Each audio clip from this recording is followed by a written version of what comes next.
Hi అండి, నమస్తే. Welcome to Nirmala tasty treats. నేను మీ నిర్మల. ఛానల్లో ఇవాళ రెసిపీ మంచి ఎగ్ బిర్యానీ అండి.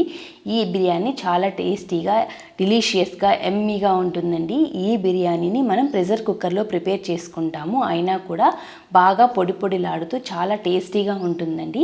ఈ బిర్యానీని మనకి ఇంట్లో వాళ్ళకే కాకుండా ఏదైనా అకేషన్ అప్పుడు కానీ, ఇంటికి గెస్ట్లు వచ్చినప్పుడు కానీ మనం ఈ బిర్యానీని వండి పెడితే వాళ్ళు ఈ బిర్యానీ ఫ్లేవర్కి, టేస్ట్కి ఖచ్చితంగా ఫిదా అయిపోతారండి. గెస్ట్లే కాదండి, మన ఇంట్లో వాళ్ళు కానీ, పిల్లలు కానీ బిర్యానీని చాలా ఇష్టంగా తింటారు. ఈ బిర్యానీని వంట రాని వాళ్ళు కూడా చాలా ఈజీగా ప్రిపేర్ చేసుకోవచ్చండి. ఇందులోకి ఎక్స్ట్రా గ్రేవీ ఏమీ అవసరం లేదు. పెరుగు రైతా ఉంటే చాలండి, బాగా స్పైసీగా ఉంటుంది. ముందుగా ఈ బిర్యానీ కోసం ఫ్రైడ్ ఆనియన్స్ని ప్రిపేర్ చేసుకుందాం. ఫ్రైడ్ ఆనియన్స్ కోసం కడాయిలో ఒక 4 స్పూన్లు ఆయిల్ యాడ్ చేసుకొని కట్ చేసుకున్న 3 మీడియం ఆనియన్స్ వేసుకొని సాల్ట్ యాడ్ చేసుకొని మంచి రంగు వచ్చేంత వరకు వేయించుకోవాలండి. ఇలా మంచి రంగు వచ్చిన తర్వాత ఈ ఆనియన్స్ని తీసి పక్కన పెట్టుకుందాం. ఇప్పుడు 1 నిమిషం స్టవ్ ఆఫ్ చేసుకొని ఇందులోకి 1/2 టీ స్పూన్ వరకు పసుపు, ఒక 3/4 టీ స్పూన్ వరకు సాల్ట్, ఒక 3/4 టీ స్పూన్ వరకు కారం వేసి వేయించుకుందామండి. మనం మంట మీదే వేసుకుంటే ఇవి మాడిపోయి ఘాటు వాసన వస్తాయి. ఇవి కాస్త ఫ్రై అయిన తర్వాత మనం ఉడికించి ఘాట్లు పెట్టుకున్న ఎగ్స్ని యాడ్ చేసుకుని మనం ఒకేసారి గరిటెతో కాకుండా ఇలా హ్యాండిల్స్ పట్టుకుని మంచిగా ఈవెన్గా కలుపుకుంటూ వేయించుకోవాలండి. కాస్త వేగిన తర్వాత మనం గరిటె పెట్టినా కూడా గుడ్లు చిదిరిపోవు. ఇక్కడ మనం చేసే క్వాంటిటీని బట్టి మనం ఎగ్స్ని యాడ్ చేసుకోవచ్చండి. ఇక్కడ నేను చేసే బిర్యానీ 3/4 రైస్తో చేస్తున్నాను. 6 మెంబర్స్ హ్యాపీగా తినేయచ్చండి. ఎగ్స్ ఫ్రై అయిన తర్వాత కుక్కర్లో కాస్త నెయ్యి వేసుకుని జీడిపప్పులు వేయించుకొని పక్కన పెట్టుకోవాలి. ఇందులోకి కొద్దిగా చెక్క, లవంగాలు, 3 యాలక్కలు, 2 బిర్యానీ ఆకులు వేసి ఒక మీడియం సైజ్ ఆనియన్ని కట్ చేసుకుని యాడ్ చేసుకోవాలి. ఉల్లిపాయల్లోకి చిటికెడు పసుపు వేసి ఉల్లిపాయలు బాగా మగ్గేంత వరకు వేయించుకోవాలండి. ఉల్లిపాయలు కాస్త మగ్గిన తర్వాత ఇందులోకి 1 టీ స్పూను జీలకర్ర, ఒక 4 పచ్చిమిరపకాయలను చీలికలుగా చేసుకొని వేసుకోవాలి. 1 టీ స్పూన్ అల్లం వెల్లుల్లి పేస్ట్ వేసి పచ్చి వాసన పోయిన తర్వాత ఒక 3 మీడియం సైజ్ టమాటోలను కట్ చేసుకొని యాడ్ చేసుకోవాలండి. టమాటో కూడా బాగా మగ్గిన తర్వాత ఇందులోకి బిర్యానీకి సరిపడా ఉప్పు, కారం, ధనియాల పొడి వేసుకుని బాగా వేయించుకోవాలి.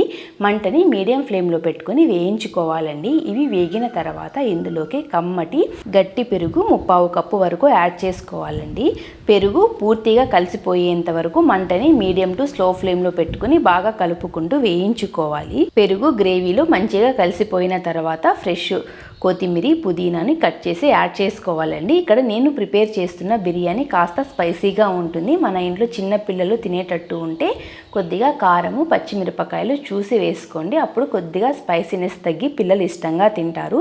పుదీనా, కొత్తిమీర బాగా మంచిగా వేగిన తర్వాత ఇందులోకి మనం ముందుగా కడిగి పెట్టుకున్న రైస్ని యాడ్ చేసుకోవాలండి. ఇక్కడ నేను సోనా మసూరి రైస్ని యాడ్ చేసుకుంటున్నాను. ఒకవేళ మీకు నచ్చితే బాస్మతి రైస్ని కూడా యాడ్ చేసుకోవచ్చు. రైస్ కట్ కాకుండా ఇలా నీట్గా కలుపుకోవాలండి. ఇలా కలుపుకున్న తర్వాత రైస్ బాగా ఉడుకు పట్టిన తర్వాత ఇందులోకి 1 కప్పుకి 2 కప్పుల వరకు వాటర్ని యాడ్ చేసుకోవాలి. వాటర్ని యాడ్ చేసుకున్న తర్వాత రైస్ని ఒక్కసారి కలుపుకొని తర్వాత మనం ముందుగా ఉడకబెట్టుకుని ఫ్రై చేసుకున్న ఎగ్స్ని ఒక్కొక్కటి ఇందులోకి యాడ్ చేసుకోవాలి. ఇలా ఎగ్స్ని యాడ్ చేసుకున్న తర్వాత పైన ఫ్రైడ్ ఆనియన్స్ని కూడా యాడ్ చేసుకొని కాస్త ఉడుకు పట్టనివ్వాలండి.